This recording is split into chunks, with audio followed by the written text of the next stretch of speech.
What's up, everybody? So it snowed really bad over here. Some people are still out of power. They lost their power on Friday, I'm gonna say. And they still don't have power till Wednesday. Today's Monday. And we're having another snowstorm tomorrow night to Wednesday. So I just drove. I wish I knew how to edit. I just drove by this one like area. It's like a flatland.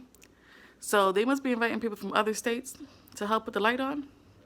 These motherfuckers gotta stay intense because all the hotel rooms are booked.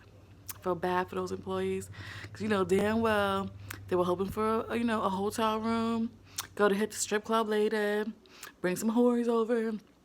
No whores are going to a fucking tent in the middle of the fucking woods. It's crazy. Anyways, be safe. Peace out.